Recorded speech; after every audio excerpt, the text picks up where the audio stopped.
This is Riding with Ree, and for today's video I thought we would try something a little bit different. So if you don't know already, I now have Ted on full loan. I initially part loaned Ted and now I have him on full loan. So I've had a lot of questions about that. So I thought whilst I get Ted ready and do all of my morning stuff, I'm going to take you with me and explain the process of moving from part loan to full loan and what it means alongside me getting ready. We'll see if we can manage it. Who knows? I'm all up for new filming techniques. In the meantime, it is Thursday and it has been one of those weeks that is just crazy. So on the way to the yard, I'm actually going to stop and pick up a coffee that someone else has made instead of me. So that's a little treat for me to pick me up at the end of the week. So let's drive over there, get the coffee, and then we will start our conversation. I'll see you in a minute.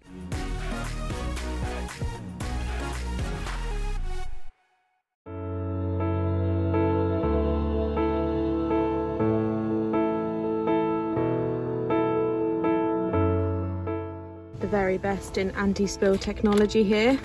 A little bag, it'll only ever spill over into the bag and not my car. Got my coffee.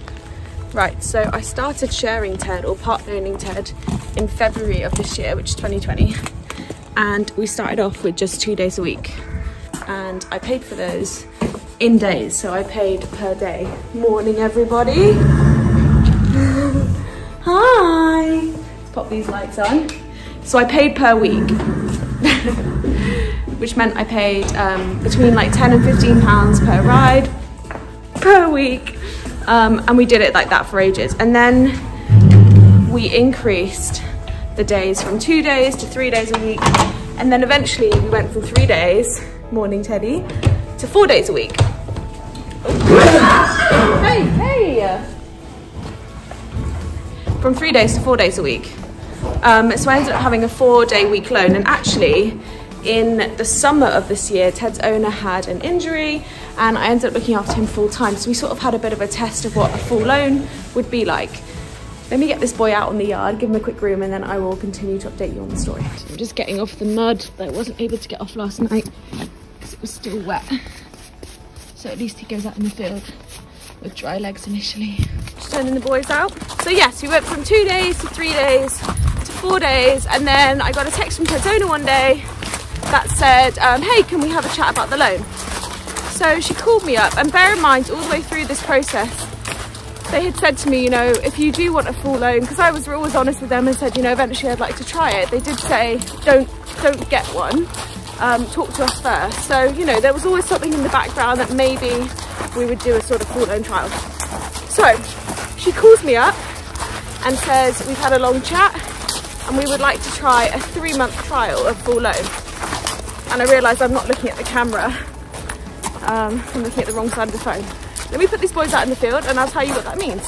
So a 3-month trial would basically mean that from a date that we choose, I would have Ted on full loan for 3 months and do everything that comes with that. And then at the end of the 3 months, we would sit down and discuss whether it's working for both of us. If it was, we would carry on and have a long-term loan. If it wasn't, we would potentially go back to me sharing. And that was the deal. So on this phone call, we also talked about a contract, which I'll go through in a second, and we talked about the costs involved. So I had already up to this point had an idea of what it would cost to have Ted on full loan. I'd already done the video about monthly cost for horses on DIY, part livery and full livery, so I had sort of an idea about it. But what I did was, sorry, walking up this hill and talking is actually really hard. So what I did was I asked the owner to go through every single list with me of things that I thought I would have to pay for, and we went through every single cost that she pays for Ted so that I would have an idea of how much he actually costs per month. And remember that unlike part loan, when you full loan a horse, all of the costs associated with the horse, including insurance, vet bills, any new equipment, it all falls down to you. But any new equipment that you buy for the horse, like rugs or whatever, you still own it. So if the full loan ever came to an end, you would still own those items. I'm going to take a breather and start making out, and then I'll explain a little bit about the contract we went through. Right, bed is all done.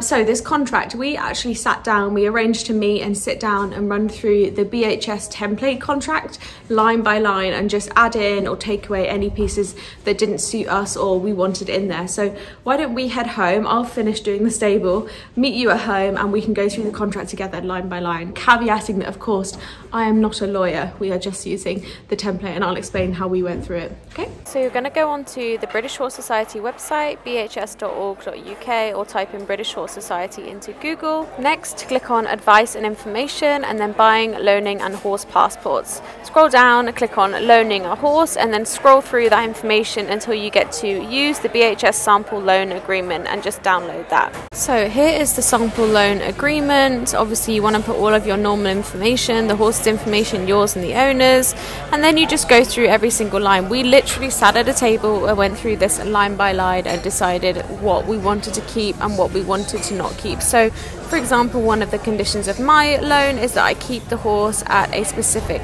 yard. Some owners want you to keep them at certain yards, some owners are okay with them leaving yards, and then there's things that you'll just want to go through. I won't go through every single thing, but there's certain things that you'll want to agree upon, whether, for example, your horse is allowed to do certain things, polo hunting, drag hunting, breeding. Usually these things aren't allowed, but you can choose them one by one. And then we have a couple of acknowledgements, so whether or not the owner will look after the horse if you're going on holiday, etc, etc. It's just important to go through all of these things as well, because there's some really important stuff in here, like for example, if you have to call the vet one day and there is a life-threatening injury, whether or not you're allowed to make the call as the loaner about whether or not that horse should be put down if you can't get hold of the owner in a short period of time. So it's stuff like that that's really, really important to get right. And what I found with this agreement is that because it's so open and honest and we've gone through literally everything, I feel super, super comfortable every single day that I know what the boundaries are, I know what I am and not allowed to do with Ted, and I know that I can call them up for things that are outside of this remit that I'm not sure about. So it's been a really nice transition from the part loan to the full loan. It's almost a fresh start rather than the two things sort of blending into one, because they are completely different agreements, and I would certainly recommend that if you move from part loan to full loan that you do the same thing. You just start fresh and from the beginning. So there you have it, a little bit of an insight into the transition from part loaning Ted to full loaning Ted. If you have any additional questions on the process, just drop them below and I'll do my best to go through and answer them. The saddler is coming out this Monday, so hopefully we'll be back on board super quick. I'm going to try and film it all as well and take you through that process. I managed to get a little bit of footage from when the dentist came and also when we gave Ted his first clip of the year, so hopefully I can share all of that with you. And I also have a couple of exciting videos coming up that I can't talk about yet, but I'm really, really excited to share them. So I appreciate you being here and I'll see you next week. Bye.